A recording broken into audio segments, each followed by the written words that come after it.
शीतजम्बो फलचारुभक्षणम् उमासुतं शोकविनाशकारकं नमामि विघ्नेश्वरपादपङ्कजम्। वक्रतुण्डमहाकाय सूर्यकोटिसमप्रभा निर्विघ्नं कुरु मे देव सर्वकार्येषु सर्वदा सर्वकार्येषु सर्वदा। सद्गुरुदेव जी के चरणों में सादर प्रणाम। श्री संकट मोचन हनुमान जी के चरणों में सादर प्रणाम। मेरे गोविंद के चरणों में सादर प्रणाम। राधा रानी सरकार के चरणों में सादर प्रणाम। आप सभी बंधुओं के चरणों में सादर प्रणाम। आज परम सौभाग्य का दिवस, माता पिता की कृपा और हम सभी के पूर्वजों का आशीर्वाद, आज श्राद्ध का पितृपक्ष का प्रारंभ, प्रथम दिवस मेरे गोविंद के चरणों में इस जो ये जीवन में जो समय हमें प्राप्त हो रहा है, इस मन को लगाने का प्रयास करते हुए श्रीमद् भागवत महापुराण ज्ञान यज्ञ की इस यात्रा में आज हम सभी आगे को बढ़ते हैं और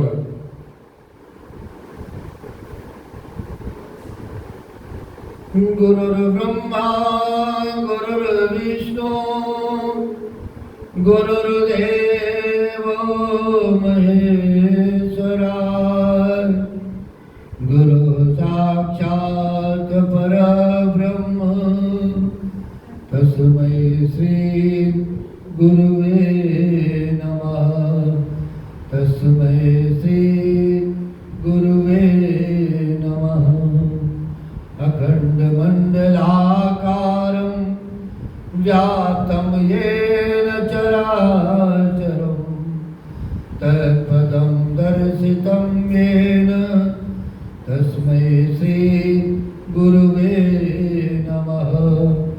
तस्मै श्री गुरुवे नमः। वंशी विभूषित करानवनीरदाभात पीताम्बरा गरुणबिंब फलाधरोष्ठात् ओढ़ेन्दु सुंदर मुखादर बिंदु नेत्राय कृष्णात् परम किमपेत्वं मामं न जाने। श्री सीतानाथ समारंभा श्री रामानंदाय मध्यमान अस्मदाचार्य पर्यन्तां वन्दे श्री गुरु परंपरा।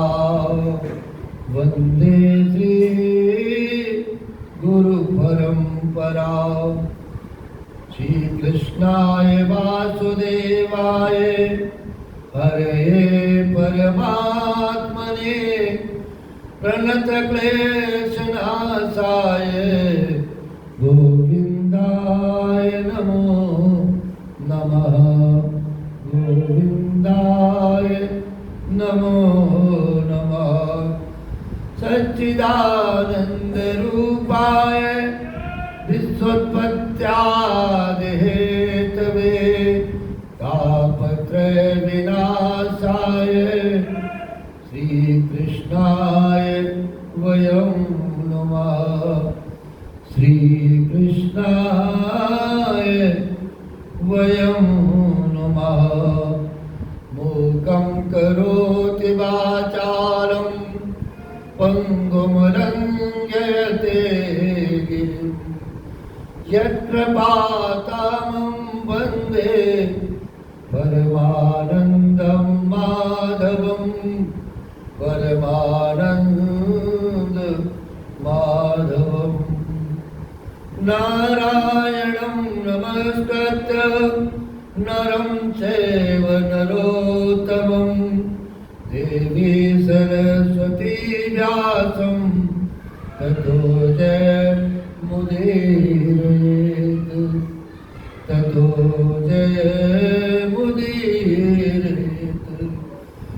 कृष्णाय वासुदेवाय हरये परमात्मने प्रणतक्लेशनाशाय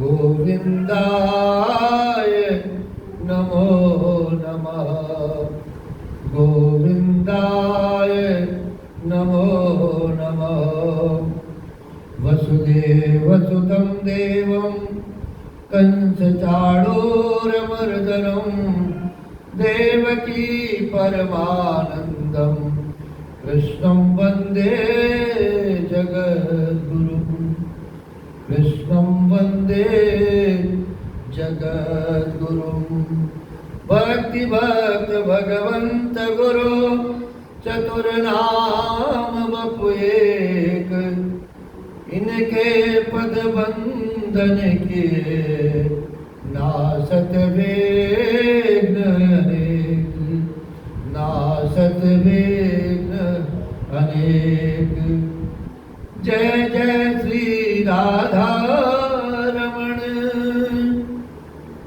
जय जय नवल किशोर जय जय श्री राधा रमण जय जय नवल किशोर जय गोपी चित चोर प्रभु जय जय माखन चोर जय जय माखन चोर। आइए कुछ क्षण के लिए प्रभु के नाम का स्मरण करते हुए अपनी इस वाणी को और अपने इस मन को पवित्र करते हैं। जय जय राधा रमण हरि बोल जय जय राधा रमण हरि बोल जय जय राधा रमण हरि बोल जय जय राधा रमण हरि बोल जय जय राधा रमण हरि बोल जय जय राधा रमण हरि बोल जय जय राधा रमण हरि बोल जय जय राधा रमण हरि बोल हरि बोल हरि बोल हरि बोल हरि बोल हरि बोल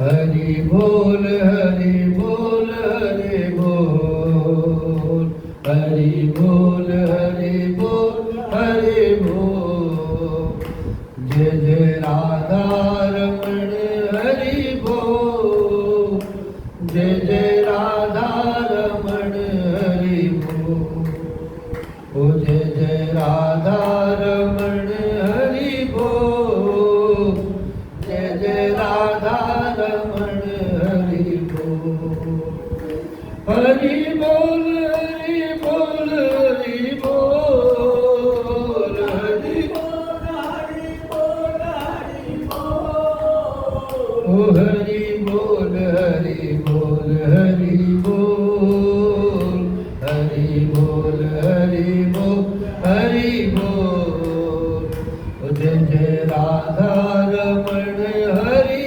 बोल जय जय राधा रमण हरि बोल जय जय राधा रमण हरि बोल जय जय राधा रमण हरि बोल।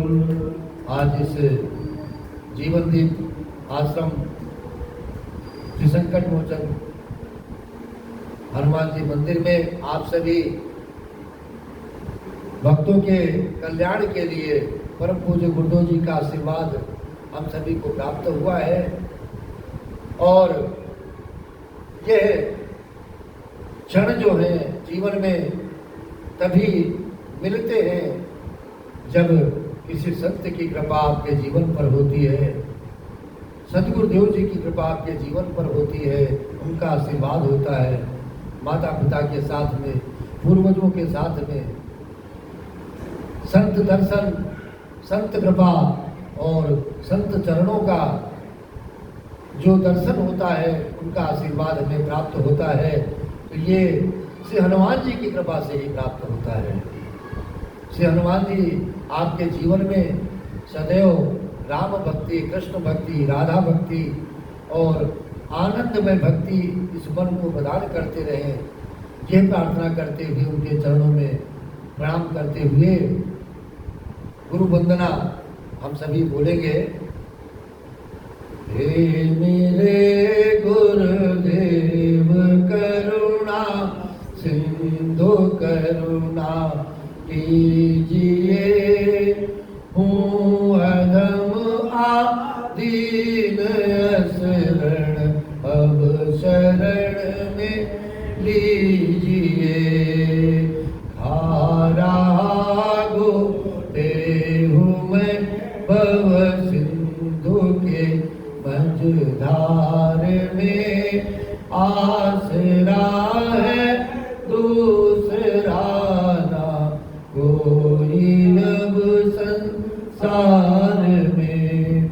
मुझ में है जप तप न साधन और न कुछ ज्ञान है, निर्लजता है एक बाकी और बस अभिमान है।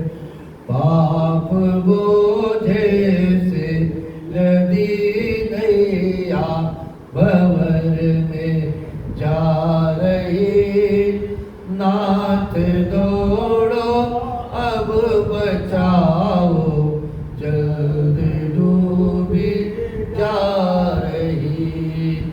आप भी यदि छोड़ देंगे फिर कहाँ जाएंगे हम, जन्म दुख से नाव कैसे पार कर पाएंगे हम। सब जगह मंजिल भटक कर ली शरण अब आपकी, पार करना या न करना दोनों मर्जी आपकी। हे मेरे गुरुदेव करुणा सिंधु करुणा कीजिए, हो अधम तेन शरण अब शरण में लीजिए। प्रभु अब शरण में लीजिए, गुरु अब शरण में लीजिए। अब सौंप दिया इस जीवन का सब भार तुम्हारे हाथों में, सब भार तुम्हारे हाथों में है। जीत तुम्हारे हाथों में और हार तुम्हारे हाथों में और हार तुम्हारे। मेरा निश्चय बस एक यही, एक बार तुम्हें पा जाऊं मैं, एक बार तुम्हें पा जाऊं मैं। अर्पण कर दूं दुनिया भर का सब प्यार तुम्हारे चरण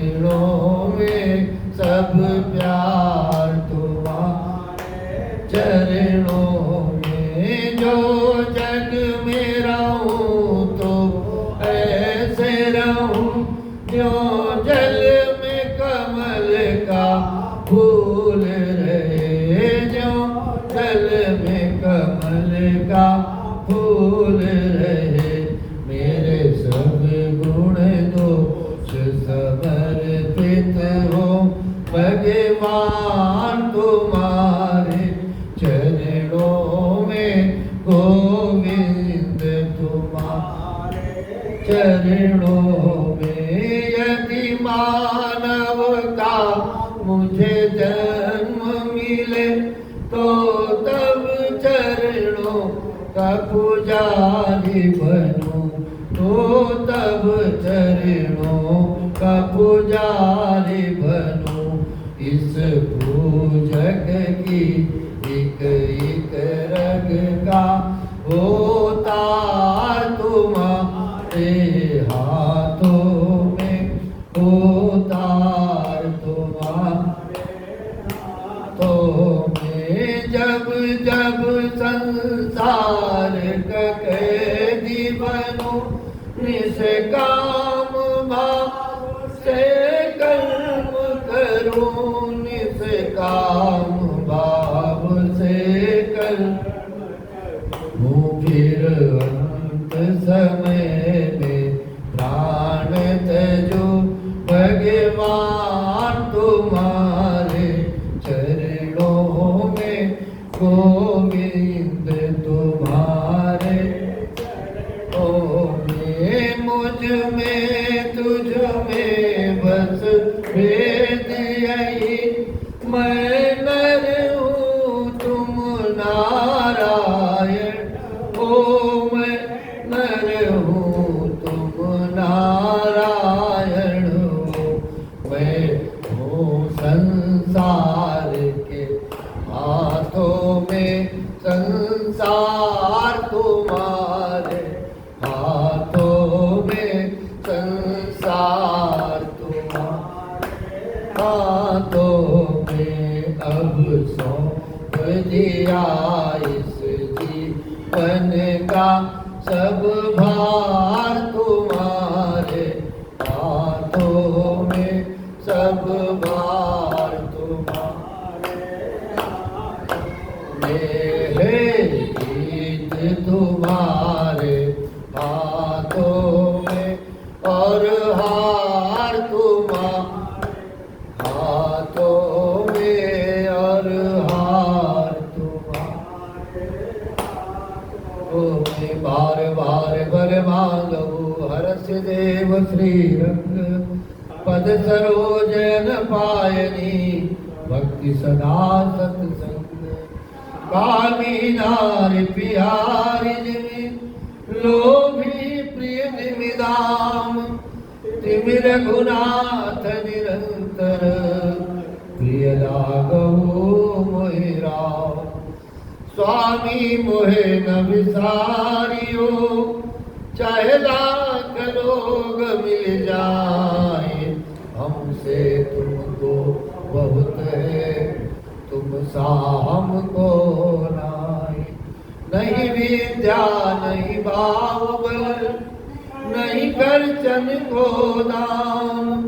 मुँह से पतित अपंग की, तुम पति राखो राम, तुम पति राखो राम। मेरे प्रभु राम जय जय राम, मेरे प्रभु राम जय जय राम, मेरे प्रभु राम जय जय राम, मेरे प्रभु राम जय जय राम, मेरे प्रभु राम जय जय राम।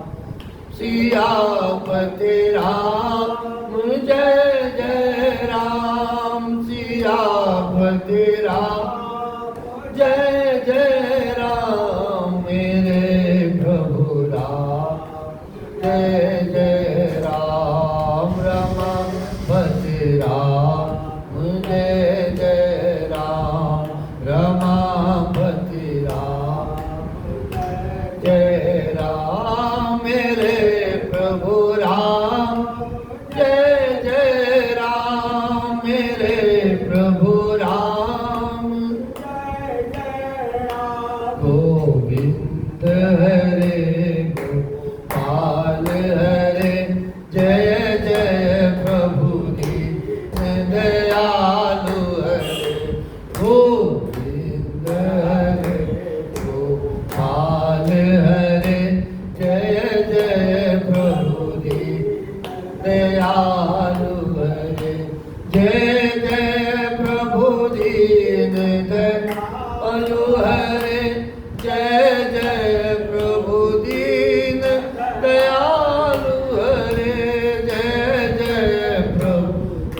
दीन दयालु गोविंद हरे गोपाल हरे जय जय प्रभु दीनदयालु हरे जय जय प्रभु दीनदयालु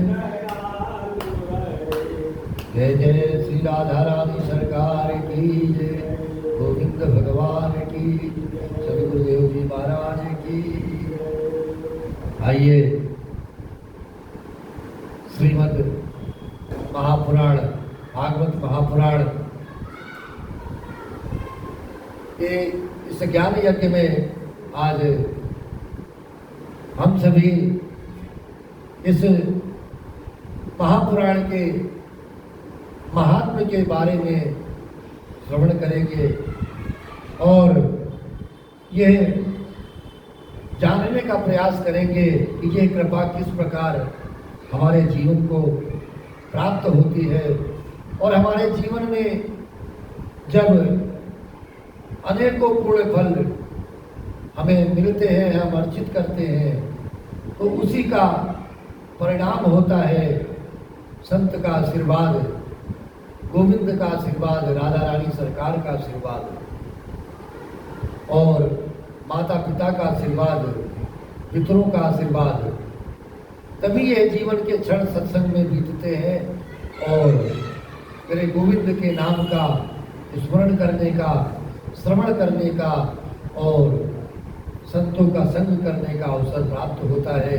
यह अवसर हमारे सभी के जीवन के लिए बहुत ही शुभ है और जैसा कि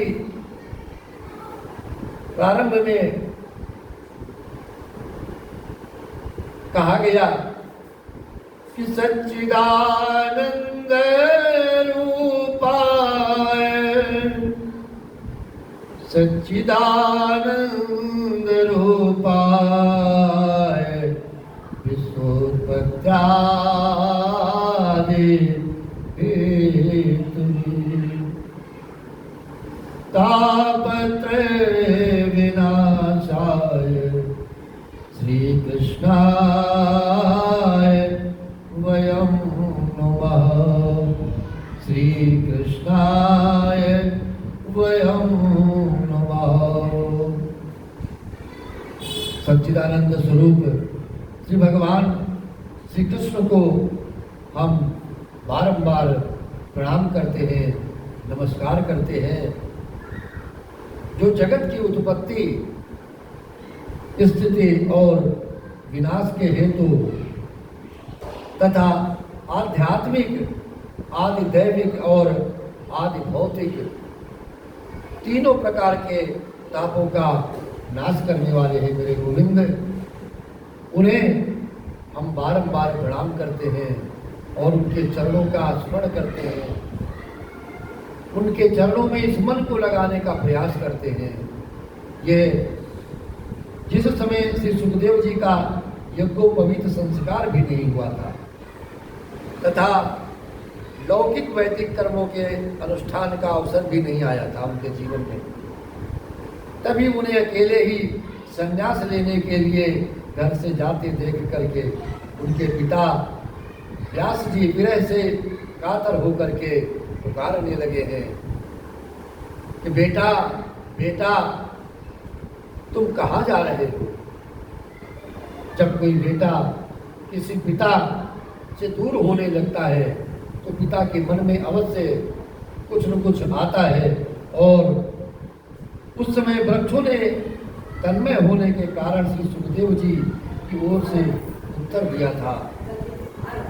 ऐसे सर्वभूत हृदय स्वरूप श्री सुखदेव मुनि को भी मैं बारंबार प्रणाम करता हूँ, नमस्कार करता हूँ। एक बार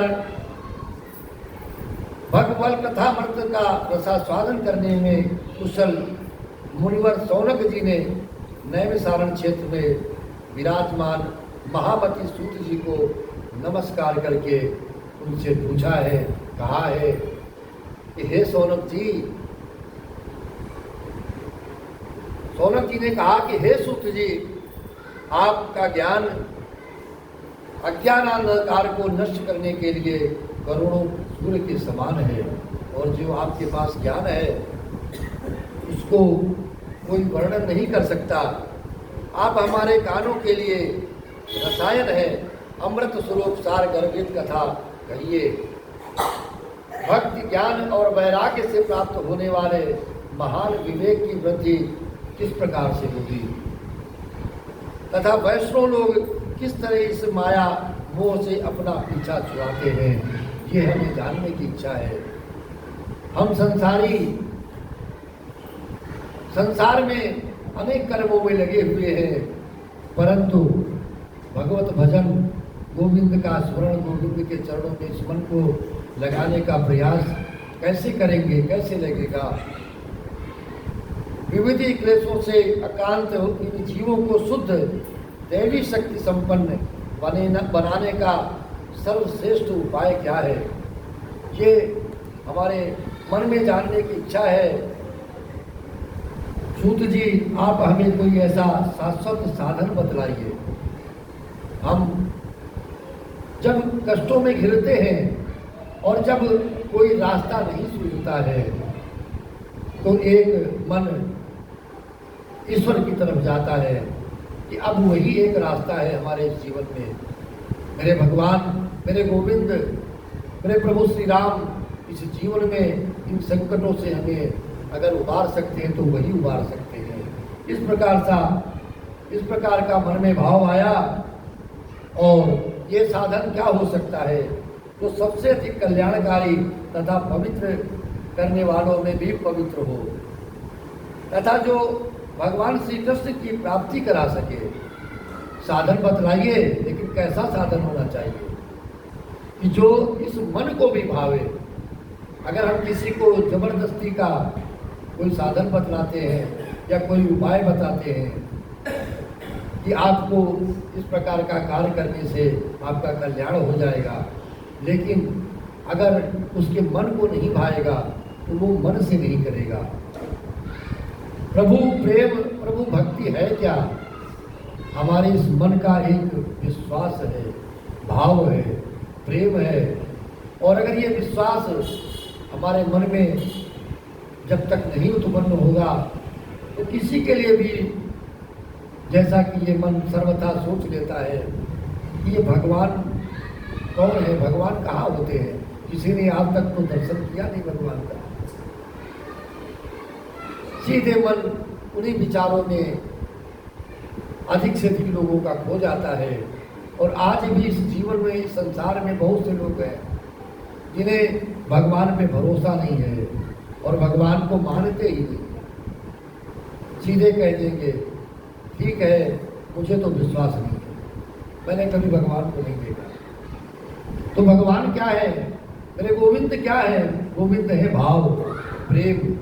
जब हमारे जीवन में इस मन से प्रेम उत्पन्न होगा तभी हम दूसरों के प्रति आदर, सत्कार भाव उत्पन्न करेंगे और उसी से जो शक्ति उत्पन्न होगी, जो विश्वास उत्पन्न होगा हमारे मन में, वही मेरे गोविंद है, वही भगवान है और वही सबसे बड़े देव महादेव है। महादेव के बिना इस संसार तो चल ही नहीं सकता, क्योंकि प्रभु राम ने भी कहा है कि जग जप राम, राम जप तेरी। प्रभु राम जिनका भजन करते हैं, जिनका सुमिरन करते हैं, महादेव भी उनको आदर करते हैं, उनको सम्मान करते हैं, उनका भजन करते हैं। तो जब तक ये भाव, ये प्रेम हमारे इस मन में नहीं आएगा और मन जब तक शांत नहीं होगा तब तक हमारे इस मन के अंदर प्रेम उत्पन्न नहीं होगा, विश्वास नहीं आएगा। वही बात यहाँ पर कहते हैं कि साधन तो बताइए, शाश्वत साधन बतलाइए, लेकिन कौन सा साधन होना चाहिए जो इस मन को भावे। तभी हम उसको अपना पाएंगे, तभी हम उसका उपाय कर पाएंगे। और फिर एक शर्त लगा दी, सीधे शर्त लगा करके बोले कि जो मेरे गोविंद से मुझे मिला दे, मुझे गोविंद की प्राप्ति करा दे, ऐसा साधन बतलाइए। आज भी बहुत सारे लोगों के मन में ये होता है कि थोड़ा सा प्रयास, थोड़ी सी भक्ति अगर हमने जीवन में कर ली तो ये चाहने लगते हैं कि मुझे गोविंद का दर्शन मिल जाए, गोविंद की कृपा तत्काल मिल जाए। लेकिन बहुत ही कठिन है। इस संसार में जीवन खपा देते हैं प्रभु के चरणों में भजन करने में, उनका सुमिरन करने में। ऋषि मुनियों ने तपस्या करने में अपने शरीर को गला दिया। लेकिन कभी किसी ने उनसे पूछा, क्या आपको कभी मेरे प्रभु का दर्शन हुआ है? हाँ, हुआ है दर्शन। कहाँ हुआ है? इस मन रूपी मंदिर में जहाँ पर मेरे प्रभु विराजित है। वो मन संतुष्ट होकर के, तपस्या में लीन होकर के अपने इस जीवन को खपा दिया और इस मन को दर्शन कराते कराते हड्डियां गल गई। तपस्या करते करते ये जीवन समाप्त हो गया। लेकिन कहाँ रहे भगवान और कहाँ रहे मेरे गोविंद? इस हृदय में, इस मन में।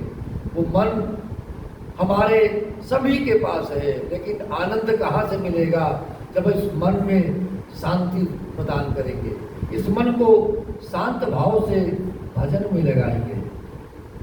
तो गोविंद का दर्शन कराने के लिए बोलते हैं और कहते हैं, तो हमें भी एक प्रयास करना है कि कम से कम अगर जब हमारी अवस्था वृद्धावस्था की ओर बढ़ने लगे तो इस मन को शांत करना पड़ेगा। हमारा भाव तभी बनेगा, हमारे अंदर प्रेम तभी उत्पन्न होगा जब तक इस मन में शांति नहीं आएगी। और मैं तो आपसे बारंबार निवेदन करता हूँ, शांति कहीं खरीदने से नहीं मिलती। शांति इस मन में है, इस हृदय में है। आपको किसी संत की शरण में जाना पड़ेगा, नहीं तो एक दिन पछताना पड़ेगा कि सारा जीवन संसार में ही चला गया, हमने क्या पाया और क्या खोया। और जब आप किसी संत की शरण में चले जाते हैं, सतगुरु की शरण मिल जाती है, तो जो वो मंत्र प्रदान कर देते हैं, इस मंत्र की शक्ति अगर आपके अंदर बैठ जाती है तो मन ये स्वयं ही भजन करता है, आपको भजन कराना नहीं पड़ेगा। सतगुरु की कृपा हो जाए तो संत दर्शन और फिर उसके बाद मेरे गोविंद का दर्शन, भगवंत का दर्शन अवश्य हो जाएगा। आगे कहते हैं कि चिंतामणि केवल लौकिक सुख दे सकती है। अब वही शब्द आ गई कि ये संसार हमें क्या दे सकता है? जिस संसार में हम दिन रात भटक रहे हैं वो हमें क्या दे सकता है? ऐश्वर्य दे सकता है, धन संपत्ति दे सकता है, और लौकिक कुछ क्षणों के लिए सुख प्रदान कर सकता है। लेकिन हमें सुख चाहिए कहाँ? सुख मेरे इस मन को चाहिए, आनंद चाहिए कहाँ? इस संसार में आनंद नहीं मिलेगा। संसार में आनंद अगर मिलता होता तो हम संसारी सभी को आनंद प्राप्त हो जाता, लेकिन भक्ति के द्वारा ही आनंद क्यों मिलता है? भक्त को ही आनंद की प्राप्ति और अनुभूति क्यों होती है?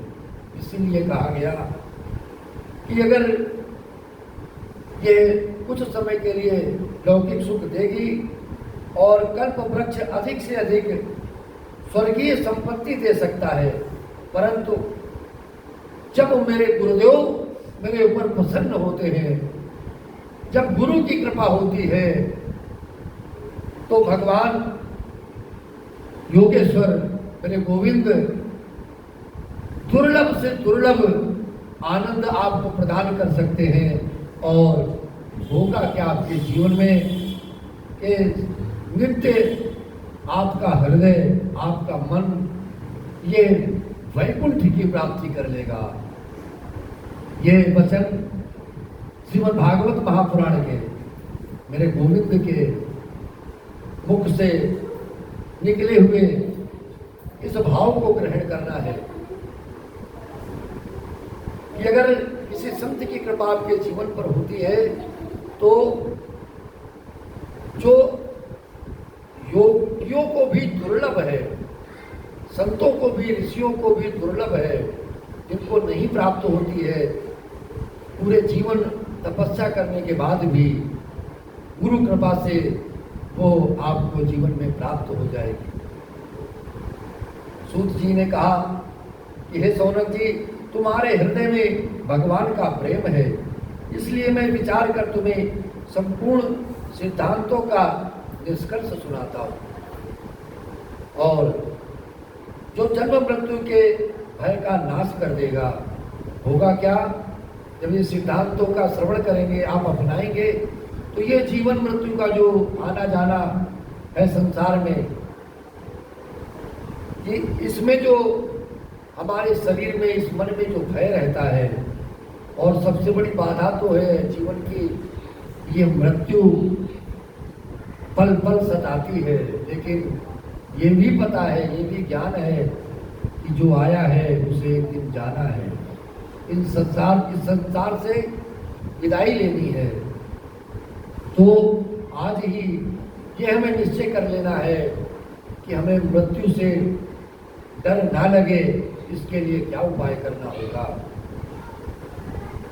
जो भक्ति के प्रभाव को बढ़ाता है और भगवान श्री कृष्ण की प्रसन्नता का प्रधान कारण है, मैं तुम्हें वो साधन बतलाता हूँ, उसे सावधान होकर के सुनो। श्री सुखदेव जी ने कलयुग में जीवों के काल रूपी सर्प के मुख का ग्रास होने का, त्रास का आत्यांतिक नाश करने के लिए श्रीमद् भागवत शास्त्र का प्रवचन किया है। और मन की शुद्धि के लिए इससे बढ़कर इस संसार में कोई साधन नहीं है। जब मनुष्य के जन्म जन्मांतर के पूर्ण उदय होते हैं, वही बात जो अभी कही गई, जब मनुष्य के जन्म जन्मांतर के पूर्ण उदय होते हैं, तभी उसे कोई संत का दर्शन, कोई गुरु की शरण चरणों की प्राप्ति होती है, और तभी उसे भागवत शास्त्र की प्राप्ति होती है। श्रीमद् भागवत कथा का श्रवण करने का अवसर प्राप्त होता है जीवन में। जब सुखदेव जी राजा परीक्षित को यह कथा सुनाने के लिए सभा में विराजमान हुए हैं, तब देवता लोग उनके पास अमृत का कलश लेकर आए हैं। देवता अपना काम बनाने में बड़े ही कुशल होते हैं, क्योंकि उन्हें क्या चाहिए, उन्हें तो अपना कल्याण दिखता है। अतः यहाँ भी सबने सुखदेव मुनि को नमस्कार करके कहा कि आप ये अमृत लेकर बदले में हमें कथामृत का दान कीजिए। इस प्रकार परस्पर विनिमय अदला बदली हो जाने पर राजा परीक्षित अमृत का पान करें और हम सब श्रीमद् भागवत कथामृत का पान करें। कैसे? ऐसा हो सकता है क्या? इस संसार में कहाँ कांच और कहाँ महामूल्य मणि तथा कहाँ सुधा और कहाँ कथा। श्री सुखदेव जी ने ये सोचकर उस समय देवताओं की हंसी उड़ा दी और उन्हें भक्ति शून्य कथा का अनाधिकारी जानकर कथामृत का दान नहीं किया है। इस प्रकार ये श्रीमद् भागवत की कथा देवताओं को भी दुर्लभ है, और आज हम सभी इस कथा का यहाँ पर बैठ करके मेरे गोविंद जी की कृपा से श्रवण कर रहे हैं। और जब तक ये मेरे गोविंद की कृपा नहीं होगी, ये उनके मन की आवाज़ है, उनके चरणों का आशीर्वाद है, तो हम सभी यहाँ पर बैठ के उनके चरणों में इस मन को लगाने का प्रयास कर रहे हैं। तो पूर्व काल में श्रीमद् भागवत के श्रवण से ही राजा परीक्षित की मुक्ति देखकर ब्रह्मा जी को भी बड़ा आश्चर्य हुआ है। हम सभी अगर आश्चर्य में पढ़ते हैं भगवत भजन में, तो क्या है, क्योंकि उन्होंने सत्यलोक में तराजू बांधकर सब साधनों को तोला है। अन्य सभी साधन तौल में हल्के पड़ गए। अपने महत्व के कारण भागवत जी सबसे भारी रही। ये देखकर सभी ऋषियों को बड़ा विस्मय हुआ। उन्होंने कलयुग में इस भाव भागवत शास्त्र को ही पढ़ने सुनने से तत्काल मोक्ष देने वाला निश्चय किया। सप्ताह विधि से श्रवण करने पर यह निश्चय भक्ति प्रदान करता है। पूर्व काल में इसे दया परायण सनकादि ऋषि ने देवर्षि नारद को सुनाया था।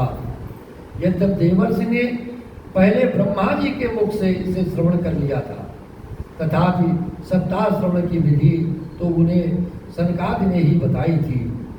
इस प्रकार से हम सभी इस श्रीमद् भागवत कथा के महात्म के बारे में श्रवण कर रहे हैं कि इसे कैसे करना है और कैसे श्रवण करना है। श्रीमद् भागवत भगवान की शब्दमयी मूर्ति है। ये भागवत है क्या? ये साक्षात भगवान श्री कृष्ण की वाणी से कही गई शुद्ध वाणी है। सांसारिक प्रपंच से मुक्त एवं विचरणशील नारद जी का सनकादि के साथ संयोग कहाँ हुआ और विधि विधान के श्रवण में उनकी प्राप्ति कैसे हुई। श्री सूत जी ने कहा, अब मैं तुम्हें यह भक्तिपूर्ण कथानक सुनाता हूँ जो श्री सुखदेव जी ने मुझे अपना अनन्य शिष्य जानकर एकांत में सुनाया था। एक दिन विशालापुरी में वे चारों निर्मल ऋषि सत्संग के लिए आए हैं। वहां उन्होंने नारद जी को देखा है। सनकादि ऋषि ने पूछा, ब्रह्मन, आपका मुख उदास क्यों है? आप चिंतातुर क्यों हैं? इतनी जल्दी जल्दी आप कहाँ जा रहे हैं और आपका आगमन कहाँ से हो रहा है? इस समय तो आप उस पुरुष के समान व्याकुल जान पड़ते हैं जिसका सारा धन जैसे लूट लिया गया हो। आप इतने व्यथित क्यों हैं? आप जैसे आसक्त रहित पुरुषों के लिए ये उचित नहीं है। मुझे इसका कारण जानना है। आप इसके बारे में मुझे बताइए। तो नारद जी ने कहा कि मैं सर्वोत्तम लोक समझकर पृथ्वी में आया था। यहाँ पुष्कर, प्रयाग, काशी, गोदावरी, नासिक, हरिद्वार, कुरुक्षेत्र, श्रीरंग और सेतुबंध आदि कई तीर्थों में इधर उधर विचरता रहा, किंतु मुझे कहीं भी इस मन को संतोष नहीं मिला। क्यों? इस मन को संतोष किसी संत को भी चाहिए, नहीं मिला। और कहीं इस मन को संतोष देने वाली शांति भी नहीं मिली। जब यह विचार नारद जी के मन में आ सकता है तो हम संसारियों के मन में कैसे नहीं आ सकता? ये शांति कहाँ मिलेगी और मेरे ऊपर कृपा कौन करेगा? इस समय अधर्म के सहायक कलयुग ने सारी पृथ्वी को पीड़ित कर रखा है। अब ये सत्य तक सोच, दया, दान आदि कुछ भी नहीं है। बेचारे जीव केवल अपना पेट पालने में लगे हुए हैं, क्योंकि भगवत कर्म नहीं हो रहे हैं। असत्यभाषी, आलसी, मंद बुद्धि, भाग्यहीन, उपद्रवग्रस्त हो गए हैं। और जो साधु संत कहे जाते हैं वे पूरे पाखंडी हो गए हैं। देखने में तो वो विरक्त हैं, किंतु स्त्री धन आदि सभी का परिग्रह करते हैं। घरों में स्त्रियों का बड़ा राज्य है, सारे सलाहकार बने हुए हैं। लोभ से लोग कन्या विक्रय भी करते हैं और स्त्री पुरुषों में कलह मचा हुआ है। इसलिए इस संसार में कहीं भी शांति नहीं मिलती है और शांति कहीं दिखाई नहीं पड़ती है। हमें क्या करना चाहिए? कौन सा उपाय करना चाहिए? कलयुग के दोष देखता और पृथ्वी पर विचरता हुआ मैं यमुना जी के तट पर पहुंचा, जहां भगवान श्री कृष्ण की अनेक लीलाएं हो चुकी हैं। हे मुनीश्वरों, वहां मैंने एक बड़ा आश्चर्य देखा। वहां एक युवती स्त्री खिन्न मन से बैठी है। उसके पास दो वृद्ध पुरुष अचेत अवस्था में पड़े हैं, जोर जोर से सांस ले रहे हैं। वो तरुणी उनकी सेवा करती हुई कभी उन्हें चेत कराने का प्रयत्न करती और कभी उनके आगे रोने लगती है। वो अपने शरीर के रक्षक परमात्मा को दसों दिशाओं में देख रही है। उसके चारों ओर सैकड़ों स्त्रियां उसे पंखा जल रही थी और बार बार समझाती थी। दूर से ये सब चरित्र देखकर मैं कौतूहलवश उनके पास चला गया। मुझे देखकर वो युवती खड़ी हो गई और बड़ी व्याकुल होकर के कहने लगी। युवती ने कहा, अजी महात्मन जी, क्षण भर ठहर जाइए और मेरी चिंता को भी नष्ट कर दीजिए। आप संत हैं, आपकी कृपा से इस मन में जो चिंता है, इस शरीर में जो पीड़ा है, आपका दर्शन तो संसार के सभी पापों को सर्वथा नष्ट करने वाला है। आपके वचनों से मेरे दुख की भी कुछ न कुछ शांति होगी और दुख दूर होगा। और संत ही इन सभी कार्यों में संपन्न होते हैं। संत के दर्शन से ही बहुत कुछ कष्ट कम हो जाते हैं। मनुष्य का जब बड़ा भाग्य होता है तभी आपके दर्शन हुआ करते हैं, संतों की प्राप्ति तभी होती है। तो नारद जी कहने लगे, तब मैंने उस स्त्री से पूछा कि हे देवी, तुम हो कौन? ये दोनों पुरुष तुम्हारे क्या लगते हैं और तुम्हारे पास ये कमल नयनी देवियां कौन है? तुम हमें ये विस्तार से अपने दुख का कारण बताओ। युवती ने कहा, मेरा नाम भक्ति है। ये ज्ञान और वैराग्य नाम के मेरे पुत्र हैं। समय के फेर से ही ये ऐसे जर्जर अवस्था में आ गए हैं। ये देवियां गंगा जी आदि नदियां हैं। ये सब मेरी सेवा करने के लिए आई है।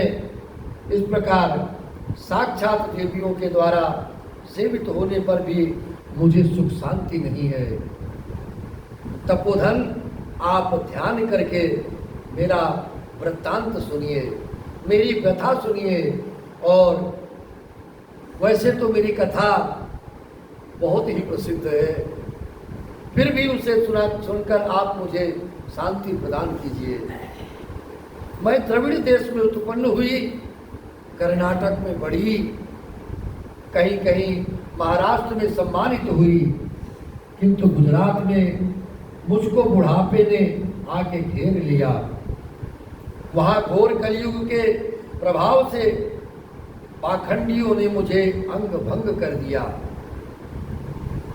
चिरकाल तक ये अवस्था रहने के कारण मैं अपने पुत्रों के साथ दुर्बल और निस्तेज हो गई।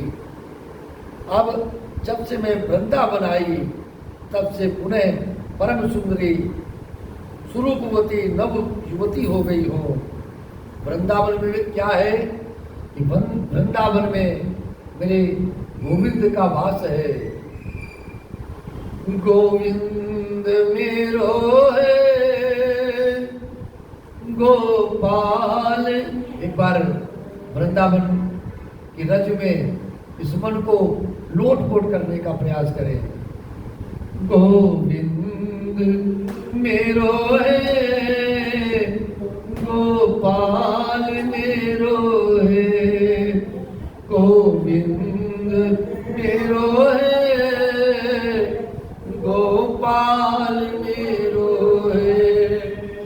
श्री बाके बिहारी नंदलाल मेरो है, श्री गोविंद मेरो है गोपाल मेरो है। श्री बाके बिहारी नंदलाल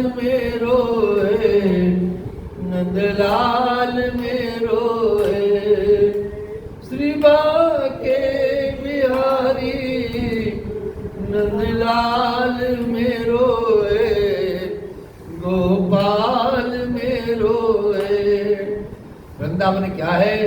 ये धरा मेरे गोविंद की है, मेरा गोविंद वहां रहता है, राधा रानी सरकार की कृपा है। इसलिए जब यह मन वृंदावन की ओर खींचने लगे तो समझ लीजिए मेरा गोविंद, मेरा कनुआ, मेरा कन्हैया मेरे सामने साक्षात आकर के खड़ा हो गया है आशीर्वाद देने के लिए। मेरा गोविंद मेरे हृदय में विराजित हो गया है। तभी इस मन को, इस शरीर को, इस आत्मा को वृंदावन की याद आई। तो गोविंद मेरो है, गोपाल मेरो है, गोविंद मेरो है, गोपाल मेरो है। श्री बांके बिहारी, श्री बांके बिहारी, नंदलाल मेरो है। श्री बांके बिहारी, नंदलाल मेरो है। गोविंद मेरो, गोपाल मेरो है, गोविंद मेरो, गोपाल मेरो है। श्री बांके बिहारी, नंदलाल मेरो है। श्री बांके बिहारी, नंदलाल मेरो है। गोविंद मेरो है, गोपाल मेरो है, गोविंद मेरो है, गोपाल मेरो है। श्री राधा रानी सरकार की, गोविंद भगवान की, श्री बांके बिहारी लाल की जय। वृंदावन धाम जब ये मन पहुंच जाता है तो मन आह्लादित हो जाता है, क्योंकि हम सभी ने राधा रानी सरकार के दरबार में होली के अवसर पर वो जीवन का क्या क्षण था, गुरुदेव की कृपा, होली के अवसर पर रंगों में लोट लोट करके जय जय श्री राधे, जय जय श्री राधे। राधा रानी की कृपा, राधा रानी का दर्शन, राधा रानी के प्रेम में क्या आनंद है उस जीवन का।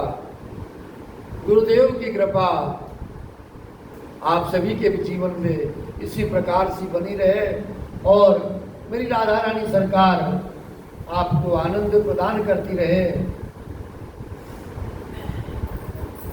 आज के इस प्रयास में जो हम आप सभी को ज्ञान यज्ञ के बारे में श्रवण कराएंगे और हाजिरी लगाते हुए वृंदावन में अपनी नित्य प्रति की हाजिरी लगाते हुए चलेंगे, तो वृंदावन का जिक्र आया।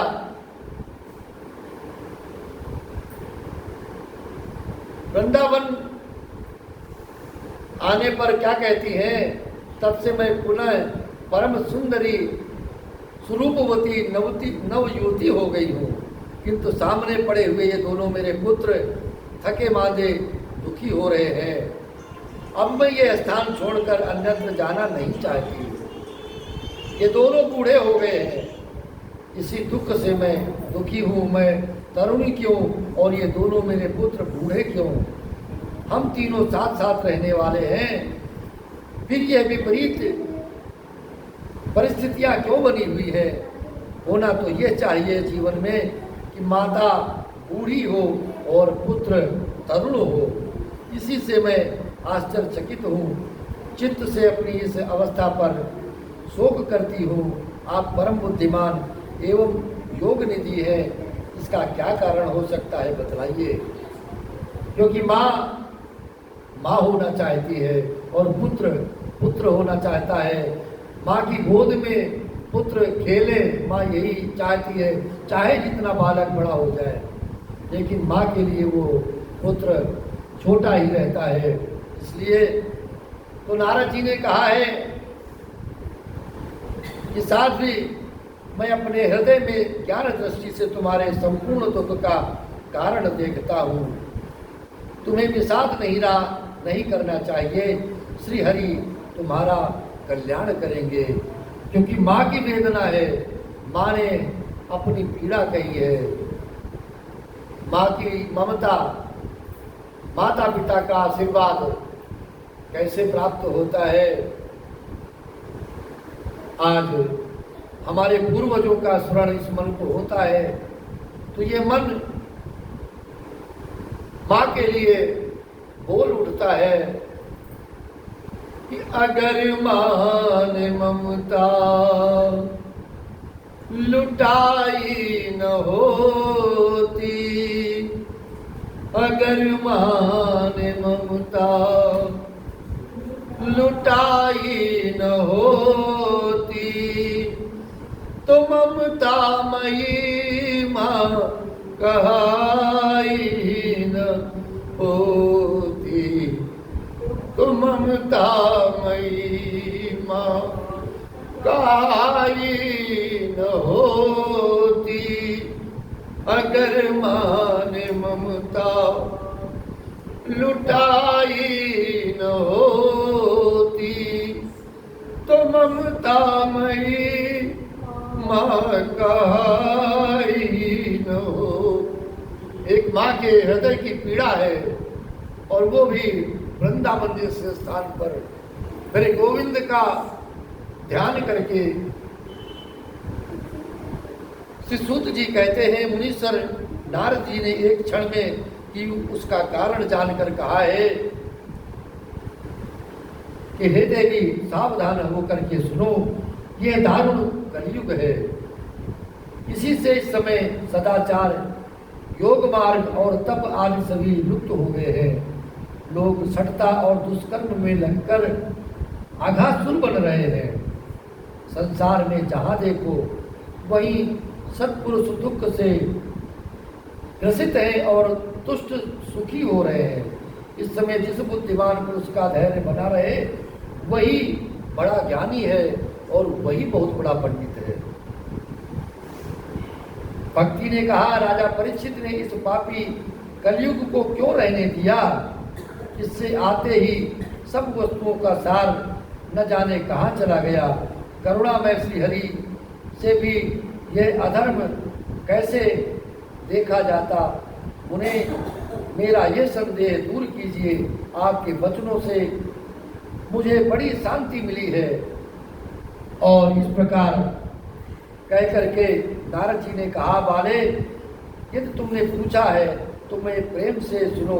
कल्याणी, मैं तुम्हें सब बतलाऊंगा और तुम्हारा दुख दूर हो जाएगा। जिस दिन भगवान श्री कृष्ण इस भूलोक को छोड़कर अपने परम धाम को पधारे, उसी दिन से यहाँ संपूर्ण साधनों में बाधा डालने वाला ये कलयुग आ गया। दिग्विजय के समय राजा परीक्षित की दृष्टि पड़ने पर कलयुग दीन के समान उनकी शरण में आया है। भ्रमर के समान सारग्राही राजा ने ये निश्चय किया कि इसका वध मुझे नहीं करना चाहिए, क्योंकि जो फल तपस्या, योग और समाधि से भी नहीं मिलता है, कलयुग में वही फल श्री हरि संकीर्तन से भली भांति मिल जाता है। जय जय राधा रमण हरि बोल, जय जय राधा रमण हरि बोल, जय जय राधा रमण हरि बोल, जय जय राधा रमण हरि बोल। तो कलयुग में श्रीमद् भागवत महापुराण के श्रवण से और उसमें बैठ करके संकीर्तन करने से मेरे गोविंद की प्रसन्नता का कारण बनता है। और जब गोविंद इस जीवन पर प्रसन्न होते हैं तो आपकी इस मन की प्रसन्नता होती है, आपका भाव परिवर्तित होता है। इस प्रकार से इस शास्त्र के भागवत महापुराण के माध्यम से बहुत कुछ विस्तार से कहा गया, लेकिन हम सभी विस्तार में अधिक नहीं जा पाएंगे, क्योंकि समय जितना रहेगा उतना ही श्रवण कराया जाएगा आपको। परंतु आगे सूत जी ने कहा है, सूत जी कहते हैं, सौनक जी, इस प्रकार देवर्षि नारद के वचन सुनकर भक्ति को बड़ा आश्चर्य हुआ है। फिर उसने जो कुछ कहा उसे सुनिए। देवर्षि नारद जी ने भक्ति से कहा कि देवर से आप धन्य हैं, मेरा बड़ा सौभाग्य था जो आपका समागम हुआ। संसार में साधुओं का दर्शन ही समस्त सिद्धियों का परम कारक है। आपका केवल एक बार उपदेश धारण कर कथा दुकुमार प्रहलाद ने माया पर विजय प्राप्त कर ली। श्री ध्रुव ने भी आपकी कृपा से ध्रुव पद को प्राप्त किया है। आप सर्वमंगलमय और साक्षात श्री ब्रह्मा जी के पुत्र हैं। मैं आपको बारंबार प्रणाम करती हूँ, नमस्कार करती हूँ। इस श्रीमद् भागवत महापुराण के माध्यम से इस जीवन में जो भी संकल्प आए और जो भी विचार आए और जो भी श्रवण करने मात्र से हमें मार्ग दिखे, मार्ग मिले, हमें उसका श्रवण करना है और धारण करना है पवित्रता के साथ में। जैसा कि इस घोर कलयुग के लिए श्रीमद् भागवत महापुराण में बताया गया, और हम सभी आगे भी नित्य प्रति बैठ करके यहाँ पर श्रवण करेंगे, गोविंद की कृपा प्राप्त करेंगे, गोविंद के चरणों में इस मन को लगाएंगे, और ये जीवन भी धन्य होगा कि श्री सद्गुरुदेव महाराज की कृपा यहाँ पर गोविंद के चरणों में बैठाने के लिए, गोविंद के चरणों में इस मन को लगाने के लिए उनका आशीर्वाद हम सभी को कल प्राप्त हुआ था, उनका दर्शन प्राप्त हुआ था। ये गोविंद जी की वाणी है कि मुझे यहाँ पर बैठ करके आप मेरा संकीर्तन करें, मेरे चरित्र का गुणगान करें और मेरे चरणों में अपने मन को लगाएं। तो निवेदन अधिक से अधिक लोगों के साथ में है कि अधिक से अधिक जितना भी फल प्राप्ति कर सकें, आप सभी सादर आमंत्रित हैं। और जीवन दीप आश्रम विकास नगर लखनऊ में ये है, श्रीमद् भागवत महापुराण ज्ञान यज्ञ निरंतर चलेगा। आप अधिक से अधिक संख्या में पधारें। जय जय श्री राधा रमण। जय जय श्री राधे, जय जय श्री राधे, जय जय श्री राधे। नारायण हरि ओम हरि ओम। जय जय राधा रमण हरि बोल। जय जय राधा रमण हरि बोल। जय जय राधा रमण हरि बोल। जय जय राधा रमण हरि बोल। जय जय राधा रमण हरि बोल। जय जय राधा रमण हरि बोल। जय जय राधा रमण हरि बोल। जय जय राधा रमण हरि बोल। हरि बोल हरि बोल हरि बोल हरि बोल हरि बोल। हरि बोल हरि बोल हरि बोल हरि बोल।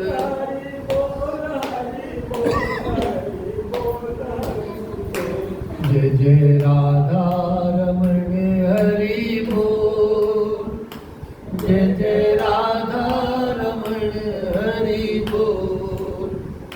जय जय राधा रमण हरि बोल।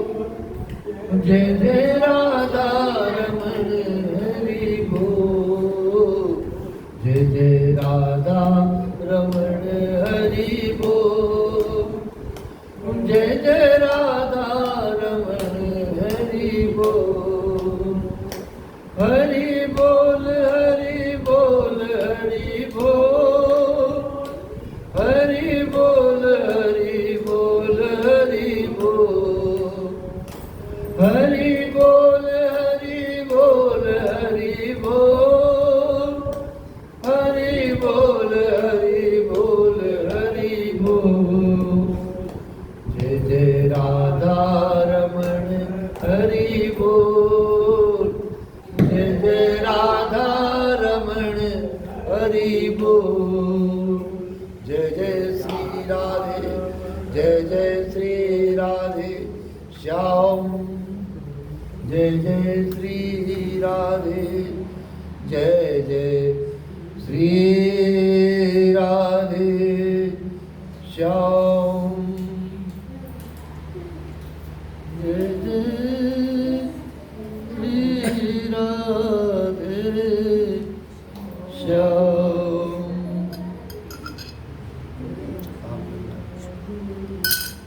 नारायण नमस्कृत्यं नारायणं नरोत्तमं। जय जय राधे श्री राधे